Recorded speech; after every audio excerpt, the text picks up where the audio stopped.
दोस्तों, ये कोई मामूली बात नहीं है कि बंगाल से चलकर एक मुख्यमंत्री ममता बनर्जी चुनाव आयोग के वोट काटो अभियान के खिलाफ दिल्ली में सुप्रीम कोर्ट के भीतर अपना मुकदमा खुद लड़ती दिखाई दी। इतिहास में पहली बार कोई मुख्यमंत्री अपना मुकदमा लड़ती हुई इस तरह से नजर आई है। अमृतकाल में लोकतंत्र बचाने की अगर कोई सबसे खूबसूरत तस्वीर होगी ना, तो इससे ज्यादा खूबसूरत कोई नहीं हो सकती। ममता बनर्जी सुप्रीम कोर्ट में चुनाव आयोग की धांधली का केस खुद लड़ती हुई दिखाई दी।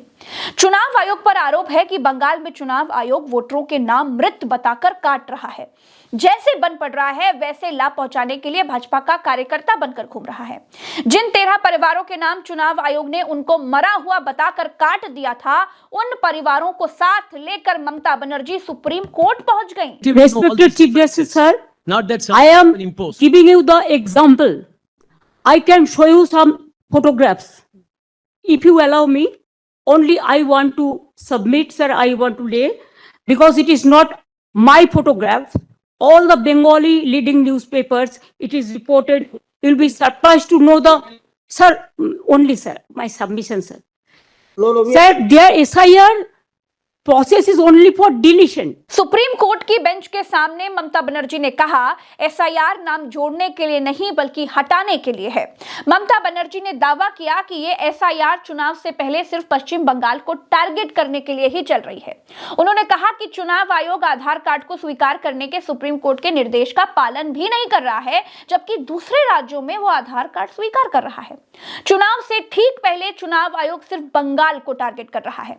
ममता बनर्जी ने पूछा कि 24 साल के बाद एसआईआर सिर्फ 2 महीने में करने की जल्दबाजी क्यों है, जिसमें 2 साल लगेंगे। जब चुनावों का मौसम है, जब फसलों का मौसम है, जब लोग शहर में रहने के मूड में नहीं है, तब चुनाव आयोग नोटिस जारी करके लोगों को परेशान कर रहा है। 100 से ज्यादा लोग मर गए। ईसीआई के उत्पीड़न से बीएलओ मरे हैं। बंगाल को टारगेट किया जा रहा है। यही चीजें असम में क्यों नहीं है, पूर्वोत्तर में क्यों नहीं है? Other state, sir, the domicile certificate is allowed. Sir, the family registered card is allowed. Sir, the government housing card is allowed. The health card is allowed. The bank books means whatever caste certificate is allowed. Only they targeted Bengal on the eve of election. Sir, 4 state opposition state are going for on the eve of election. But why after 24 years, what was the hurry to do it? What it takes 2 years, only within 3 months, even when the festival season is there, when the harvesting season is there, when people are not in a mood to be in the city, they were in the outside, but they are traveling, and that time they issued the notices and all this. Sir, more than 100 people died, sir. Can you imagine? Sir, BLOs died, and they have written the letter that CEO is responsible for my committing suicide. So many BLOs are murdered, they died, and also more than 150 people died, and so many are hospitalized. Sir, because of the harassment of the people, It is there. because of Bengal is targeted, sir. fine. Sir, you tell me why not Assam? Sir, why not Assam? The state government, we cried foul, saying that Why not Assam? in cooperation. They say Why not Northeastern?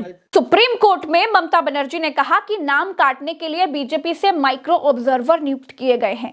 Bhajpa Bengal के लोगों को कुचलना चाहती है।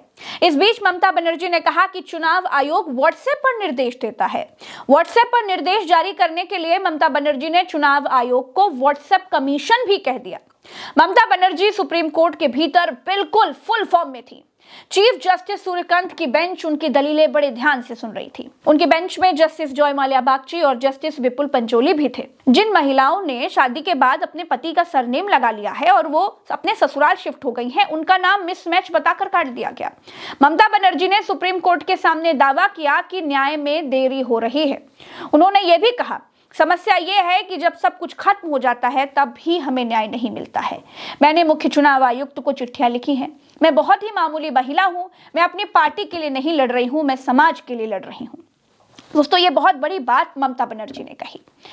Chief justice Suryakant की bench ने ममता बनर्जी के case को सुनने के बाद चुनाव आयोग को नोटिस जारी कर दिया है और सोमवार तक जवाब देने के लिए भी कह दिया है। अब सुप्रीम कोर्ट में चुनाव आयोग को जवाब देना होगा कि जब दूसरी जगहों पर आधार कार्ड दिखाकर एसआईआर किया जा रहा है तो बंगाल में क्यों नहीं? क्यों जिंदा लोगों को मरा हुआ बताया जा रहा है? भाई, एसआईआर के नाम पर चुनाव आयोग क्या घास छील रहा है? इसका जवाब अब सुप्रीम कोर्ट के भीतर चुनाव आयोग को खुद देना पड़ेगा। दोस्तों, दूसरी और सबसे महत्वपूर्ण बात यह है कि ममता बनर्जी मुख्य चुनाव आयुक्त ज्ञानेश कुमार के खिलाफ महाभियोग की भी तैयारी कर रही हैं। जी हां, ममता बनर्जी ने कहा कि इसमें हमारा साथ बाकी सारे दल जरूर देंगे। हम भी चाहते हैं उसका इम्पीचमेंट हो। नंबर हमारा नहीं है, लेकिन इम्पीचमेंट भी हो सकता है ना। परमिशन तो है, रिकॉर्ड तो हो जाएगा।